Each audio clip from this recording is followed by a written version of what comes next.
The 23 on the front of the gate says it all. This is Michael Jordan's house, but that's about to change. On November 22nd, this legendary property, designed, built, and lived in by Michael Jordan for 19 years, will sell to the highest bidder, and we're giving you a chance to see it like never before.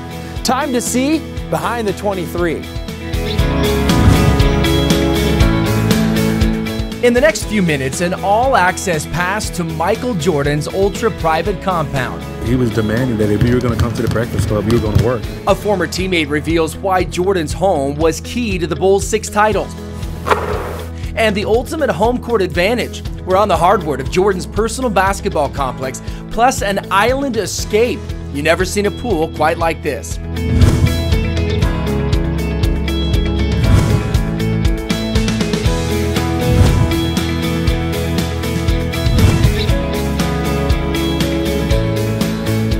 With a home this big, where do you start?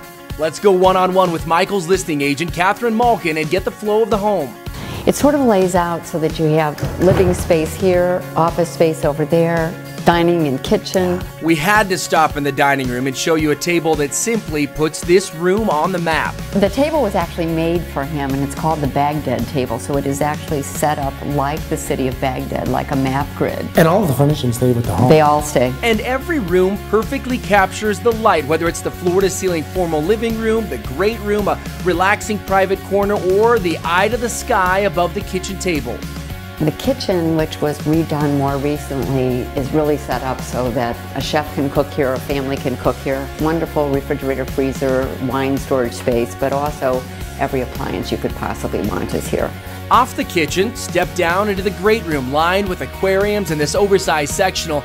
As you'll see, this is one of several hangouts around the home that Michael designed for family and friends. When Jordan first built this home and moved in 1994, this was an indoor swimming pool. Now look at this space, 110-inch screen, great lounging area. You've got the bar over here, and then the walls on both sides of this room completely disappear with ease. It's the ultimate in indoor-outdoor living. In fact, this sprawling patio can be accessed from 6 different areas of the home. At the center of it all, paradise, a one-of-a-kind infinity edge pool. Smack in the middle, your personal island oasis. From a design perspective, this entire section of the home plays off the views and access of the pool and patio, including the 3-bedroom guest wing. The guest house has its own entrance, but it's also connected to the house. I was worried that maybe somebody would come and stay and never leave. It's so nice. And the guest house leads you to the most talked about spot in the home. There's definitely a different feeling when you come into this part of the house. I mean, can you imagine who probably sat around in these chairs? Why? Look over my shoulder. That's Michael Jordan's private regulation-sized NBA quality basketball court. Now this is what I'm talking about. I mean, listen to that sound.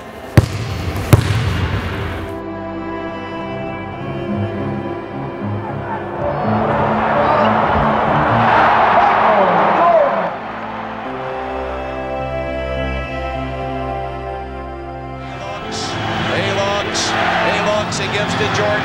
Jordan to the circle, puts the shot in the air. Good! The game's over, and the Bulls have won. Jordan beat him at the buzzer with a jump shot in the circle, and Chicago. And that shot, you know what I'm talking about. Game 6, Utah Jazz over Brian Russell. I'm thinking there's a pretty good chance Jordan had already rehearsed for that exact moment right here. But title-clinching shots come with a price. And nobody would think that the greatest player to ever play the game will put in that much work before he gets on the court. It was amazing to watch. It was amazing to witness. Randy Brown is talking about the Breakfast Club. The current assistant general manager of the Chicago Bulls won 3 titles with Jordan and was part of a group of players who would regularly train at Jordan's home. It really started off with Michael.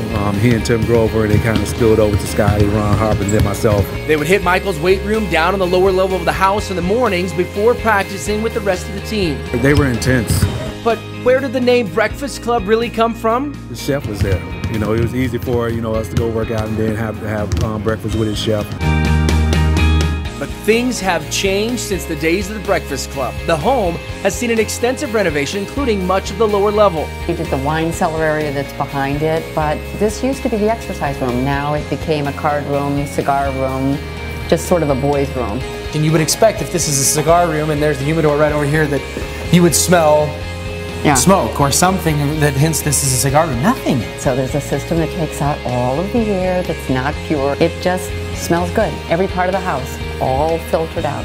We told you there were some amazing hangout spots in the house, and we're not done yet. Let's go upstairs to a place that very few have seen. When Jordan wasn't winning championships with the Bulls, he was relaxing around his property. This was one of his favorite spots. This is actually the upstairs library, a room that he built when they remodeled the home in 2009. You've got your drop-down screen, and take a look at this space over here. In the adjacent room, there's the pool table, and the doors to this wing, not just any doors, but these are the doors that welcome guests to the original Playboy Mansion in Chicago up until 1974. Wow. You really can't do better than this. That's the great thing about the whole property, is that when you're outside, you're in an area that's completely away and on its own.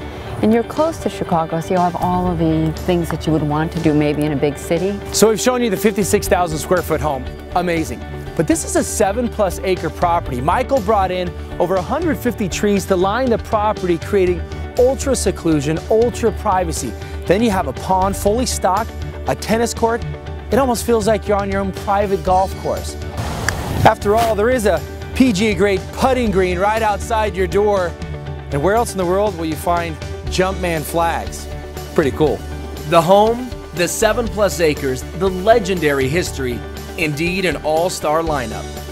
I'm here with Nick Leonard. He's with Concierge Auctions and is actually the project manager here at the Jordan House. This originally listed at $29 million. You're telling me this will go to the highest bidder? Yeah, the property is going to sell to the high bidder on November 22nd. We can't wait. And a lot of people may be surprised that Jordan is auctioning his house. We do this all the time. And, you know, fame withheld, Michael Jordan has a lot of similarities to kind of our typical seller. He's an extremely savvy, very successful business person. He has a spectacular property, one of a kind, and he's not using it. So he's taking control of the market, he's setting a sale date, and he's going to auction to the high bidder. For anybody with any interest, it's now or never. If you'd like more information, just go to conciergeauctions.com or call the number on your screen. Okay, I've got an official Chicago Bulls basketball right here. I'm going to put the pressure on Nick and ask him to sink an NBA 3 on Michael Jordan's home court. You think he can do it? Absolutely. All right. I think he got it! Yeah! Apparently, greatness rubs off. Don't forget, a new owner come November 22nd, the highest bidder.